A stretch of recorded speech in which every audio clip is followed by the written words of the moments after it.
మాతృదేవోభవ. అమ్మదయంగనన్ పలుకులమ్మదయంగనినంత ఎల్ల వాక్యములు కైతలేయగును.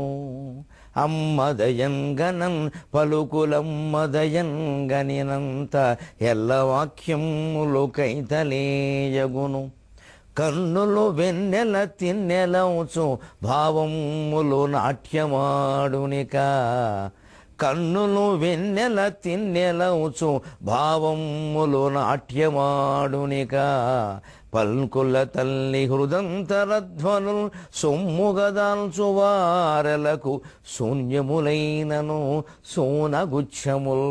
అమ్మదయంగనన్ పలుకులమ్మదయంగనినంత ఎల్ల వాక్యములు కైతలేయగును.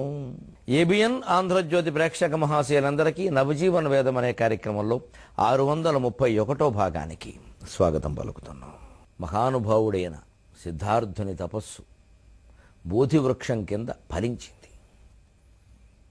బోధివృక్షం కింద ఫలించింది అన్నప్పుడు గమనించండి, కొన్ని ప్రాంతాలలో రావి చెట్టుని బోధివృక్షం అంటారు. ఈ ఫలించడం రావి చెట్టు గొప్పతనం కాదు, జాతి మొత్తం ఆధ్యాత్మికతలో గుడ్డితనానికి లోనవుతున్నది ఇక్కడే. కష్టపడి తపస్సు చేసిన బుద్ధుడు పక్కకి వెళ్ళిపోయాడు. రావి చెట్టు గొప్పది, రావి చెట్టు గొప్పది. బోధివృక్షం ఎక్కడుంది? మనం వెళ్ళి దండం పెట్టేసుకుందాం. బోధివృక్షం కింద కాబట్టే ఫలించిందిట. అది కొన్ని వ్యాఖ్యానాలు. చెట్లను బట్టి ప్రదేశాలను బట్టి తపస్సులు ఫలిస్తాయండి. తపస్సు హృదయానికి సంబంధించింది. మన ఇళ్లలో చూడండి, ఏదో ఇక్కడ కూర్చుని చదువుకుంటే బాగుంది అంటే వాతావరణం బాగుందన్నమాట. అంతకుమించి అక్కడేం దేవతలు ఉండరు. ఈ గుడ్డి నమ్మకాలే పోగొట్టుకోవాలి. ఓ కుర్రాడు వరుసగా 10వ తరగతి నుంచి ఓ గదిలో కూర్చుని చదువుకుంటాడు. వాడికి వరుసగా ఏవో మంచి మార్కులు వస్తాయి. ఏదో అవసరమై ఇల్లు మారామనుకోండి, వాడికి ఇంకో గది రాగానే వాడికి ఏదైనా తక్కువ మార్కులు వచ్చాయనుకోండి, ఆ గది నాకు అచ్చొచ్చింది, అక్కడ మంచి మార్కులు వచ్చాయి. గది వల్ల వస్తాయండి, హృది వల్ల వస్తాయి. ఇక్కడే మనం ఎప్పుడూ కూడా శాస్త్రీయ విజ్ఞానాన్ని అశ్రద్ధ చేసి పక్కన పెట్టకూడదు. వివేకానందుడు చాలా స్పష్టంగా చెబుతాడు, విజ్ఞాన శాస్త్రంతో వేదాంతాన్ని మేళవించండి, జీవితం బాగుంటుంది, జీవితం బాగుంటుంది. సైన్స్ అండ్ టెక్నాలజీ అనేవి స్పిరిచువాలిటీకి వ్యతిరేకం కాదమ్మా. విజ్ఞాన శాస్త్రం, దీన్ని విజ్ఞానం అన్నారు, దాన్ని జ్ఞానం అన్నారు. వి అనే ఒక అక్షరం తేడా. అది విశేష జ్ఞానం, విశిష్ట జ్ఞానం. విశిష్ట అంటే మళ్ళీ గొప్ప అని అర్థం కాదు. ఆధ్యాత్మిక జ్ఞానాన్ని జ్ఞానం అని, భౌతిక జ్ఞానాన్ని విజ్ఞానం అని ఎందుకు అన్నారు అంటే, విశిష్ట అంటే అర్థం ప్రత్యేకత కలిగిన, వికృత రూపమైన. ఎందుకంటే అద్వైత సిద్ధాంతం ప్రకారం వివర్తవాదం, ఏ రూపము ఏ ఆకారము లేనటువంటి పరబ్రహ్మ పదార్థం ఒక రూపం ధరించినట్టు కనబడుతోంది. దాన్ని వివర్తవాదం అంటారు. అలాగది ఆ వికృతానికి సంబంధించి ఆ విశేషానికి సంబంధించిన జ్ఞానం. అందుకని విజ్ఞానం అన్నారు, భౌతిక విజ్ఞానం. అందుకే భగవద్గీతలో 4వ అధ్యాయమైన జ్ఞానయోగంలో అధ్యాత్మ జ్ఞానం పూర్తిగా బోధిస్తాడు. భౌతిక 7వ అధ్యాయమైన విజ్ఞాన యోగంలో భౌతికతకి సంబంధించిన జ్ఞానాన్ని ఎక్కువ బోధిస్తాడు. అంటే శరీరము, మనస్సు ఇవంతా భౌతికమే, శరీరం భౌతికమే. ఈ కాస్త తేడాను మనం గమనించగలిగితే, ఈ సమన్వయాన్ని కూడా తెలుసుకోగలిగితే, వేదాంతానికి విజ్ఞాన శాస్త్రానికి ఏమీ భేదం లేదు. Physics leads to philosophy. భౌతిక శాస్త్రం అంతిమంగా వేదాంత శాస్త్రానికి దారి చూపిస్తుంది. దూరాన్ని బట్టి వేగం, వేగాన్ని బట్టి ప్రదేశం, ఇవన్నీ ఉన్నాయంటే అర్థం ఏంటంటే సాపేక్ష సిద్ధాంతం. అన్నీ ఒకదాని మీద ఒకటి ఆధారపడ్డాయి. ఒకదాని మీద ఒకటి ఆధారపడింది ఏది సత్యం కాదండి. అన్నిటికీ ఆధారమైనదే సత్యం అండి. ఇవన్నీ ఒకదాని మీద ఒకటి ఆధారపడ్డాయి అంటే అసలు ఇవన్నీ కలిపి దేని మీదో ఆధారపడ్డాయి అనమాట. అంతే. ఆధారణల యోధాత పుష్పకాశ ప్రజాగరక ఊర్ధ్వగ సత్పథాచార ప్రాణద ప్రణవ పణక. ఆధారణలయుడే శ్రీ మహావిష్ణువు, అతనే భగవంతుడు. అర్థమైపోలా? ఎక్కడ వేదాంతం సైన్స్కి వ్యతిరేకం అండి? ఎలా మాట్లాడతారండి అసలు? మన భావన ఏమిటంటే, ఒకటి ఆ విజ్ఞాన శాస్త్రంలో ఏదైనా చెప్పారు ఉంటే అది మతానికి వ్యతిరేకం. మతం అనేది పూర్తిగా విశ్వాసం. అంటే వాళ్ళ నమ్మకాలు వారివి. పిచ్చి మతాలు బయలుదేరతాయి. ప్రతివాడు నా నమ్మకం అంటాడు, నా నమ్మకం అంటాడు. ఏమనడానికి వీల్లేదు. ఏమనంటే నా మనోభావాలు దెబ్బతిన్న ఈ మధ్యలో అదో మాట కూడా బయలుదేరింది. అధో మనోభావాలు పెట్టుకున్నాక దెబ్బతినకుండా ఎలా ఉంటాయండి? దెబ్బతింటాయి. తినడానికే అంటాం. అది సరైనది కాదు, మార్చుకోవలసిందే. లేకపోతే ఎలా సరైందో నిరూపించాల్సిందే. మనోభావాలు దెబ్బతినడం ఏంటి? ప్రతి ఒక్కరి మనోభావాలు ప్రతి ఒక్కరూ గౌరవించాలా? మన మనోభావాన్ని మనం పరిశీలించుకోమా? Religion is nothing but being and becoming, not of believing అంటాడు వివేకానంద. చదువుకోండి. రిలీజియన్ అంటే being and becoming, not believing. విశ్వసించడం కాదు మతం అంటే. అది మనం అయిపోవడం, జీవుడు దేవుడు అయిపోవడం. Being and becoming, not believing. ప్రతి విశ్వాసాన్ని రుజువు కోసం ప్రశ్నించాల్సిందే. స్టాండ్ ఆన్ క్వశ్చన్ అంటాడు, వెంటనే అంటాడు ఆయన. ఆయన ఇంగ్లీషులో చెప్పాడు. నేను ఆ పుస్తకాలు ఇంగ్లీషులో చదువుతున్నా, అందుకని ఆ మాట వస్తే ఇంగ్లీషే మాట్లాడుతాను, నన్ను మన్నించండి. ఆయన మాట్లాడిన భాషలోనే అది సహజంగా ఉంటుంది. నీళ్ళు ప్రశ్నించు, ఏం ప్రశ్నించే హక్కు నీకుందంటాడు ఆయన. ఇవాళ మనం ఆధ్యాత్మిక రంగంలో ప్రశ్నించడాన్ని మహానేరం చేసేసాం. ఎవరు ఏం ప్రశ్నించకూడదు. ఎవడో గురువు ఏదో చెబుతూ ఉంటాడు, వాడికి తోచిందల్లా, వాడికి తెలిసింది, అదే జ్ఞానం అన్నట్టుగా. ఒక 100 మంది అజ్ఞానులు ముందు పోగవుతారు. ఆ 100 మంది వల్ల ఇంకో 1000 మంది వస్తారు, సహారా స్కీములో చేరినట్టుగా. వీరు వారిని చేరుస్తారు. ఇక అక్కడికి 1000 మంది వచ్చారంటే అది ఎంత గొప్ప ఉపన్యాసం అండి. చేపల బజార్లో 100 మంది ఉంటారు, వజ్రాల దుకాణంలో 2 ఉంటారు. చేపల వజ్రాల కంటే గొప్ప అవుతాయా? ఎవరికి వారు తేల్చుకోవాలి. అది సిద్ధార్థుల్లాగే తపస్సు చేసి తేల్చుకోవాలి. అందుకే బోధివృక్షం కింద భరించవచ్చు, కానీ బోధివృక్షం కారణం కాదు, బుద్ధుడే కారణం.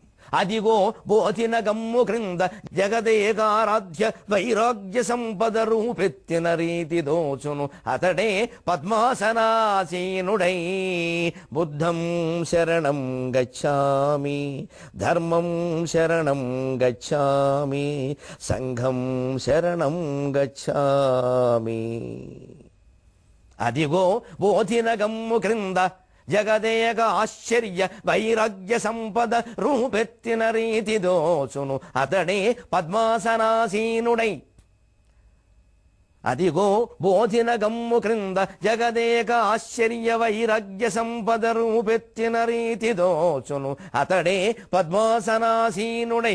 తుది ఏదో కనిపెట్టే దుఃఖములకు, తుది ఏదో కనిపెట్టే దుఃఖములకు ఏదో దివ్య తేజస్సు వాని దయాపూర్ణ సులోచనాంచలములు అన్వేషించి భూషించడిన్. ఏదో దివ్య తేజస్సు వాని దయాపూర్ణ సులోచనాంచలములు అన్వేషించి భూషించడిన్, అన్వేషించి భూషించడిన్. నిజమైన తపస్సు చేస్తే దేవతలు దిగి రావాల్సిందేనండి. అది వాళ్ళ బాధ్యత. అనుగ్రహం అనుకోవద్దు. చర్చకు సిద్ధం ఎవరితోనైనా. తపస్సుకు దేవుడు ప్రత్యక్షమైతే దేవుడు అనుగ్రహం కాదు, దేవుడి బాధ్యత. దేవుడు అనుగ్రహం అయితే రాక్షసులకు ఎందుకు అనుగ్రహిస్తారండి? దేవుడు ఏమైనా పిచ్చివాడండి? ఆలోచించండి దయచేసి. చెప్పగానే నమ్మేయడం కాదండి, ఆలోచించాలండి. కాస్త బుర్ర ఉపయోగించాలండి. హిరణ్యకశ్యపుడికి హిరణ్యాక్షుడికి దేవుడు ప్రత్యక్షమై వరాలు ఇవ్వడం ఏమిటండి? బాణాసురుడికి ప్రత్యక్షమై అక్కడ కాపలాగా వేయడం ఏమిటండి? తపశ్శక్తికి ఏ దేవుణ్ణి సంకల్పిస్తే ఆ దేవుడు దిగి రావలసిందే, వరాలు ఇవ్వవలసిందే. తర్వాత వాడి వల్ల లోకానికి ఏదైనా అపకారం జరిగితే దానికి తన వ్యూహం తాను రచించుకోవలసిందే. పురాణాలు చాలా స్పష్టంగా చెబుతున్న మాట. ఇందులో దైవానుగ్రహం ఏమీ లేదు, అంతా పురుష ప్రయత్నమే. అసలు ఆ ప్రయత్నాన్ని తుంగలో దొక్కేసాం మనం. అంతా ఆకాశం నుంచి ఏదో వచ్చి పడుతుంది. అందుకే ఈ దేశంలో ఏ రంగమైనా అభివృద్ధి చెందడం చాలా కష్టమైపోతుంది. ప్రతిదానికి ఎవడో అడ్డం తగులుతాడు కావాలని. ఎందుకు ఇలా జరిగింది అంటే అది జరిగే యోగం లేదు, అంతే. ఎంతోమంది ప్రయత్నించారు, అవ్వలేదు. నువ్వు వేస్తే అవుతుందా? వాడికంటే నువ్వు గొప్పవాడివా? కూర్చోబెట్టేస్తాడు. ఎందుకంటే వాడు ప్రయత్నం చేయడం వీడికి ఇష్టం లేదు. ఈ మూఢభావాలే దేశాన్ని వెనక్కి తీసుకెళ్ళిపోతున్నాయి. నిజంగా మీరు ఆలోచించండి. తపస్సుకు దేవుడు అనుగ్రహించి ప్రత్యక్షించబడితే రాక్షసులకు ఎందుకు అవ్వాలండి? అవ్వకుండా ఉండొచ్చు కదా. అవ్వక తప్పదండి. తపశ్శక్తిలోంచి వచ్చేటువంటి వేడిమి ఉగ్రాచార దైత్యేంద్ర మూర్ధ దిశోద్ధూత సధూమహేతి పటలోదంచ తపోవన్హికిన్. హిరణ్యకశిపుడు తపస్సు చేస్తూ ఉంటే విపరీతమైనటువంటి వేడి, కొన్ని కోట్ల డిగ్రీల ఉష్ణోగ్రత జనించి బ్రహ్మలోకాన్ని కాల్చేయడానికి సిద్ధపడితే బ్రహ్మదేవుడు దిగొచ్చాడమ్మా. హిరణ్యకశిపుడి మీద బ్రహ్మదేవుడికి ప్రేమ కాదు. అంచేతన సిద్ధార్థుడు తపస్సుకి అతని అన్వేషణ ఫలించింది, అతనికి సత్యం దొరికింది. దొరికిన సత్యం ఎంత? నేను నిష్పక్షపాతంగా వివరిస్తా, ఏ మొహమాటమేలా. ఏ సత్యం దొరికింది? పాత సత్యం మళ్ళీ దొరికింది. పాత సత్యం మళ్ళీ దొరికింది. ఎందుకంటే ఇదివరకు సిద్ధార్థులకు ఆ విషయం తెలియదు కాబట్టి. అది ఉపనిషత్ సత్యం, అది వైదిక ప్రతిపాదితమైన సత్యం, అది సనాతన ధర్మం. ఆ సత్యం మధ్యలో జారింది, ఇప్పుడు దొరికింది, అంతే తేడా. అది కూడా ఎంతవరకు దొరికిందో తర్వాత చూద్దాం, ఏం మొహమాటం వెళ్ళ, చరిత్ర ఉంది. అదిగో బోధిన గమ్ము క్రింద జగదేక ఆశ్చర్య వైరాగ్య సంపద రూపెత్తిన రీతి తోచు. జగత్తులో ఉండే ఆశ్చర్యకరమైన వైరాగ్య సంపదంతా రూపెత్తి ఒక్కచోట కూర్చుందేమో పద్మాసనాసీనుడై. లేకపోతే దరహాసమ్ముల అద్దమున్ని లిపు పుత్ర ప్రేమ దేశాన ఎందరకో లోకాన ఎందరకో లభ్యము కాని నిష్కలుషమౌ దాంపత్య గంధము. నిష్కలుషమౌ దాంపత్య గంధము ఉర్వర శాసించడి భోగమున్ విడిచి వైరాగ్యము పాటించుట. అది వైరాగ్య సంపద. అన్ని భోగాలు అన్ని విశేషాలు వదిలేస్తారా? వాటి కోసం కదా లోకంలో జనమంతా కొట్టుకుపోతున్నది. ఒక్క ఆడది తనని ప్రేమించలేదని, తన ప్రేమను నిరాకరించిందని నిండు ప్రాణం తీసుకుంటున్నాడే ఒక పెద్ద మనిషి. ఎంత కొట్టుకుపోతున్నాడండి ఆ పిచ్చి ఆడదాని ప్రేమ కోసం. ఒకడెవడో తన ప్రేమను తిరస్కరించాడని నేను వాడితో వెళ్ళిపోతా, నాకెవరో అక్కల్లా, నా తల్లి అక్కల్లా, తండ్రి అక్కల్లా, ఏం అక్కల్లా అని వెళ్ళిపోతున్నారు. ఎంత పిచ్చి మొఖాలండి ఈ చిన్నారులు. ఇదా జీవితంలో ఆశించాల్సింది? నేనేమైనా సరే ఎమ్మెల్యే కావాల్సింది నా జీవిత లక్ష్యం అని దానికోసం అక్రమాలను చేసి తలకాయలు తీసేస్తున్నామే. ఈ పెద్ద విషయమా ఈ ఎమ్మెల్యే కేవలం శాశ్వతమా? పదవుల కోసం, ఈ ప్రేమల కోసం, రకరకాల స్థానాల కోసం, బహుమతుల కోసం, చివరికి క్రీడా విభాగంలో కూడా కొట్టుకు చచ్చిపోతున్నారు. క్రీడల్లో క్రీడ అంటేనే క్రీడ, దాన్ని క్రీడగా తీసుకోవాలి, దాన్ని ప్రాణాల మీదకి తెచ్చుకుంటున్నారే. రావలసిన పథకం బంగారు పథకం బదులు రాగి పథకం వస్తే ఆత్మహత్యకు సిద్ధపడిపోతున్నారే. ఇవన్నీ వెర్రి పనులని చెప్పాడు సిద్ధార్థుడు. వీటి కోసం కాదయ్యా జీవితం అన్నాడు. అతనికి దొరికింది సత్యం, దొరుకుతుంది, అందుకోసం తాపత్రయపడ్డాడు. కాబట్టి పథకాల కోసం, పసిరి కోసం తాపత్రయపడేవాడికి అవే దొరుకుతాయి. భగవంతుడి కోసం తాపత్రయపడేవాడికి ఆయన దొరుకుతాడు. ఆయన తాపత్రయపడ్డాడు, సత్యం కావాలి, నాకు సత్యం కావాలి. మనిషి ఎందుకింత దుఃఖానికి లోనవుతున్నాడు? ఎందుకు ఇన్ని అనారోగ్యాలు కొని తెచ్చుకుంటున్నాడు? ఎందుకు అంతిమంగా మృత్యువు వరిస్తోంది మనిషిని? కావాలి నాకు అది. ఎవరో గ్రంథాలు చెప్పడం, ఏదో చదవడం కాదు, నా అంతటి నేను తెలుసుకోవాలి. నిజంగా గొప్ప ఆదర్శం అండి ఇది. ఇవాళ మనం నేర్చుకోవాల్సిన విషయం అండి. అందరము అత్యవసరంగా అన్ని పుస్తకాలు చదవడం మానేసి, అన్ని ప్రవచనాలు వినడం మానేసి, అత్యవసరమైన పని మాత్రమే చేస్తూ, కేవలం 2 ముద్దల అన్నం మాత్రమే తింటూ తపస్సు చేయగలిగితే ఈ దేశం తక్షణం బాగుపడుతుందండి. మీకే కాదు, నేను కూడా చెప్పుకుంటున్న పాఠని. అది మనకి చేతకాక ఊరికే ఏవో కబుర్లు నొల్లేసుకుంటూ ఉంటాం కూర్చుని ఎక్కడ. అది ముఖ్యం, ఇది ముఖ్యం అని వారెవరో చేశారు, మనకేదో చెప్పారు. శంకరోవాచ, బుద్ధోవాచ, సిద్ధార్థోవాచ, రామోవాచ, భీమోవాచ, అన్నీ ఓవాచ. మనం ఏం వాచ? మనం ఒళ్ళు వాచ. అన్నీ వారి ఓవాచలే, మనదేం లేదు ఇక్కడ. వారు అలా చెప్పారు, వీరు అలా చెప్పారు, వారు గొప్ప, వీరు గొప్ప. వారు తప్పు చెబుతారంటారా? అసలు తప్పు గొప్ప తెలుసుకోరాదా? తెలుసుకోడండి, బద్ధకం. వారిది గొప్ప, వీరిది తప్ప, వారిది గొప్ప అనే దాని మీద ఒక జన్మంతా పోట్లాడతాడు తప్ప అందులో 10వ వంతు కూడా ఆ సత్యాన్ని అన్వేషించడానికి తపస్సు చేద్దామని మనిషి అనుకోడు. ఇది బద్ధకం కాదా? ఆ బద్ధకానికి వ్యతిరేకమే సిద్ధార్థుడు. అదిగో బోధినగమ్ము క్రింద. నగము అంటే కొండ, చెట్టు 2 అర్థాలు వస్తాయి. ఎందుకంటే నగచ్చతీతి నగహ, కదలనిది. కొండ కదలదు, చెట్టు కదలదు. కాకపోతే కొండ కంటే చెట్టులో జీవం ఎక్కువగా వ్యక్తం అవుతుంది. కొండలో కూడా జీవం ఉంది, అది వ్యక్తం కాదు, ఇందులో బాగా వ్యక్తం అవుతుంది. చెట్టు కంటే జంతువులు, జంతువు కంటే మనుషులు, అది వేరే విషయం. జీవం అన్నిట్లో ఉంది, బండల్లో కూడా ఉంది. రాళ్లలో జీవం లేదని అనొద్దు. అందుకే చర అచర అన్నారు భారతీయ సంప్రదాయంలో. జీవ నిర్జీవ అనలేదు. జీవం అన్ని చోట్ల ఉంది. జీవ నిర్జీవ అనే భేదమే తప్పు, పాశ్చాత్యుల అవగాహన లోపం. భారతీయ సంప్రదాయంలో చరాచర అన్నారు, జంగమ స్థావర అన్నారు. కదులుతాయి, కదలవు అని చెప్పారు తప్పితే కదిలే శక్తి లేనివని చెప్పలేదు. కదులుతాయి అవసరమైతే. అంచేతనది నగహ. అందుకే రెండిటికి ఒకటే మాట, చెట్టుకి కొండకి. ఆ రావి చెట్టు కింద ఎవరో మహానుభావుడు కూర్చున్నాడే, అంత వైరాగ్యం అంతా రూపుదాల్చి ఒక చోట ఉన్నట్టుగా ఉందయ్యా. తుది ఏదో కనిపెట్టే దుఃఖములకు, ఏదో దుఃఖాలకి అంతిమ ఘడి ఏదో కనిపెట్టాడయ్యా, ఇంక దుఃఖాలు రాని ప్రపంచాన్ని ఆయన ఏదో సృష్టించబోతున్నాడయ్యా, ఏదో 4 మాటలు చెబుతాడయ్యా, లోకానికి ఎంతో మందిని దుఃఖాల నుంచి బయటికి లాగుతాడయ్యా. ఎందుకంటే ఏదో దివ్య తేజస్సు వాని దయాపూర్ణ సులోచనంచలములు అన్వేషించి భూషించడి. ఏదో ఒక దివ్య తేజస్సు అతని కళ్ళని అన్వేషించి వెతుక్కుంటూ వెతుక్కుంటూ వెతుక్కుంటూ వచ్చి అలంకరించిందయ్యా. అదిగో ఆ కళ్ళు చూడు ఎంత తేజోవంతంగా ఉన్నాయో. ఏదో కనిపెట్టాడయ్యా, ఏదో కనిపెట్టాడయ్యా. ఇది భౌతికం కాదయ్యా, ఇది అభౌతికం, ఇది ఆధ్యాత్మికం, ఇది దివ్యం, ఇది భవ్యం, ఇది నవ్యం. అదేదో కనిపెట్టాడు అని అనిపిస్తుంది. ఏమిటి ఆయన తెలుసుకున్నది? జనానికి చెప్పింది ఏమిటి? దానివల్ల వచ్చిన మార్పులేమిటి? ఆ నేత్రంచల వీధులందు దయకే అత్యున్నత స్థానము. ఆ నేత్రంచల వీధులందు దయకే అత్యున్నత స్థానము. ఆ స్థానం బందున పెద్దపీటయు అహింసా వ్యాప్తికే. ఆ స్థానం బందున పెద్దపీటయు అహింసా వ్యాప్తికే. దాని వ్యాఖ్యానం వాతని జీవితము, దాని వ్యాఖ్యానంబు అతని జీవితము. మఠముల్ గ్రంథంబులున్ భిక్షలున్ జ్ఞానావాపన మార్గముల్. మఠముల్ గ్రంథంబులున్ భిక్షలున్ జ్ఞానావాపన మార్గముల్. తిరిగి విశ్వం బెల్ల అశ్వంబుగన్. తిరిగి విశ్వం బెల్లనశ్వంబుగన్. తిరిగే ఆ నేత్రాంచల వీధులందు దయకే అత్యున్నత స్థానము. అసలు బుద్ధుడిని కాదండి, బుద్ధుడి విగ్రహం ఎక్కడ ఉన్నా మీరు వెళ్ళి ఒక క్షణం నిలబడండి. అన్ని రకాల హింసాభావాలు పోయి ఒక ప్రశాంత స్థితి మనని వశం చేసేసుకుంటుందండి. మా మహనీయ మూర్తి విగ్రహంలోనే అంత గొప్పతనం ఉంటే ఆయన బతుకున్న రోజుల్లో ఎన్ని మహిమలు జరుగుంటాయి. ఇది ఆశ్చర్యం కాదు, ఇది బుద్ధుడు కొత్తగా కనిపెట్టింది కాదు. మనం సత్యాన్ని సత్యంగానే అంగీకరించాలి. ఒక కణ్వుడి దగ్గర ఈ తేజస్సు ఉంది, ఒక వశిష్ఠుని దగ్గర ఈ తేజస్సు ఉంది. రఘువంశం చదువుకుంటే తెలుస్తుంది, ఇంకా ముందు ఇది రామాయణం చదువుకుంటే తెలుస్తుంది. ఏ మునియాశ్రమానికి వెళ్ళినా సరే అక్కడ పులి పక్కనే జింక ఉంది, సింహం పక్కనే ఏనుగు 2 ఆడుకుంటూ కూర్చున్నాయి అని చెబుతారండి. ఇదే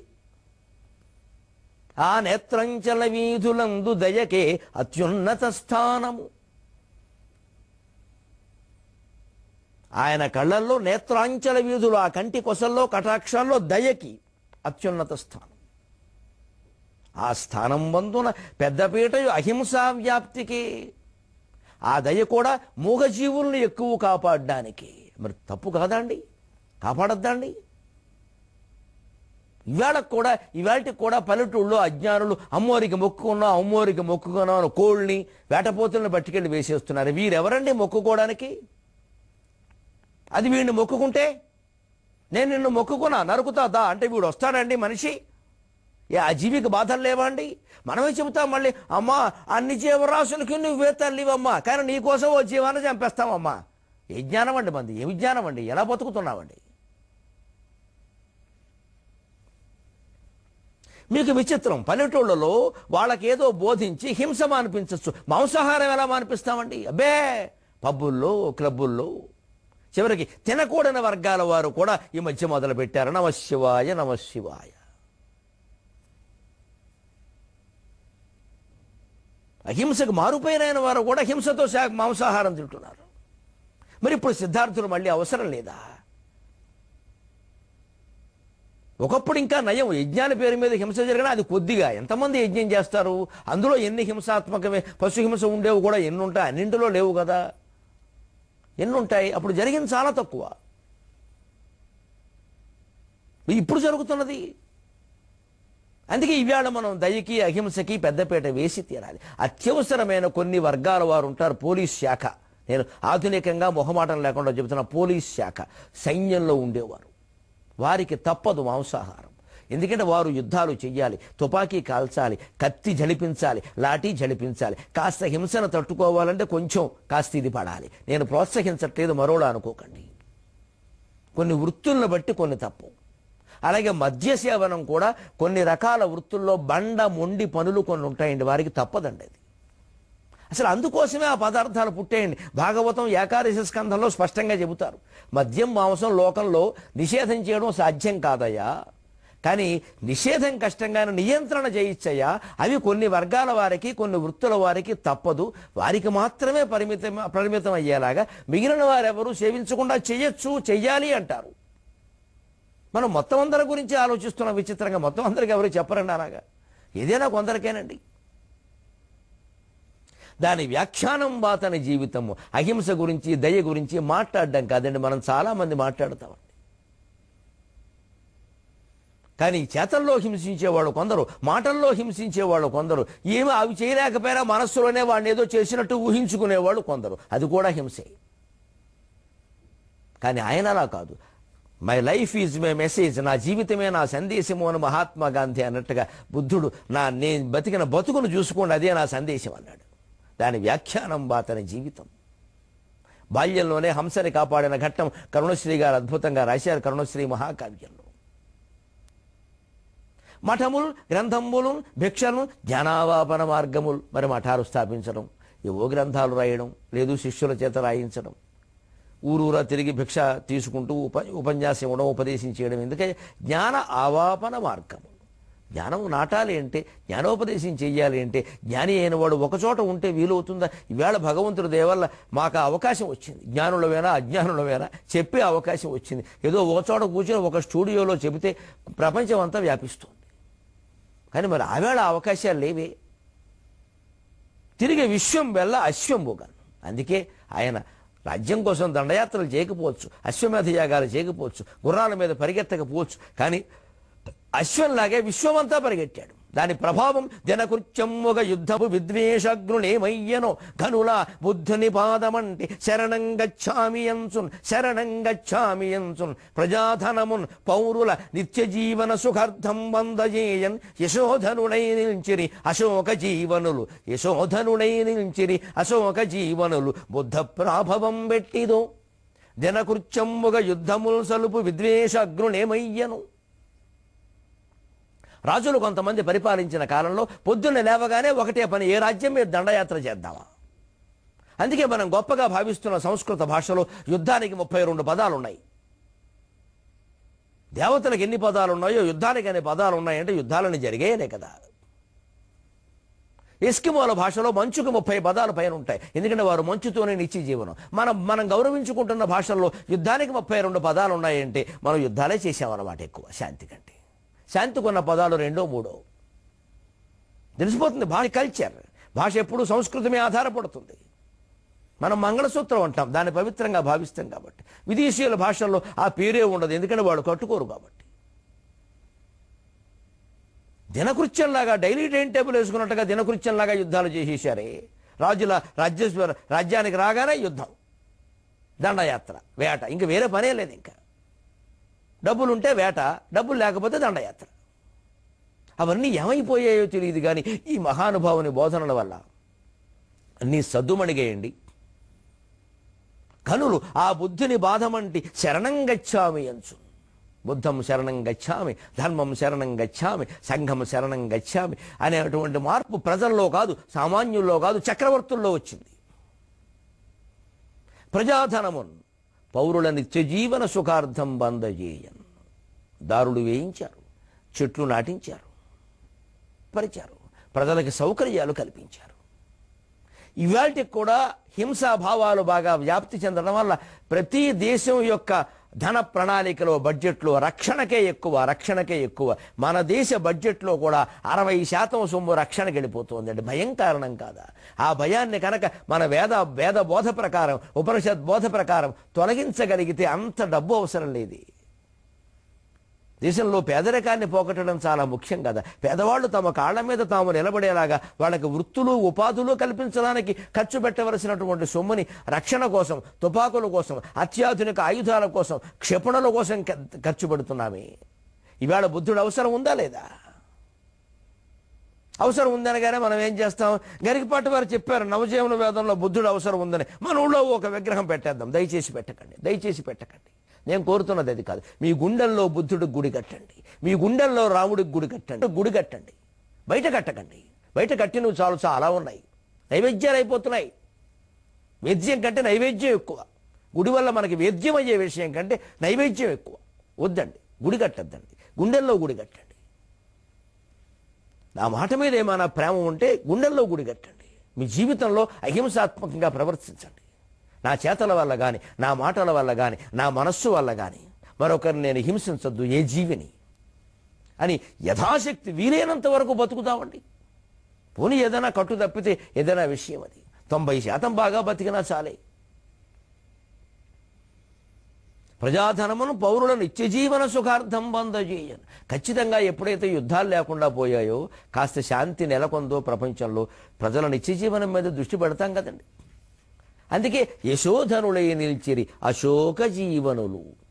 అశోక చక్రవర్తి, కనిష్క చక్రవర్తి మొదలైన వారు అశోక జీవనులు. ప్రజల జీవితాల్లోంచి శోకాన్ని తొలగించగలిగాడు ఈ మహానుభావుడు.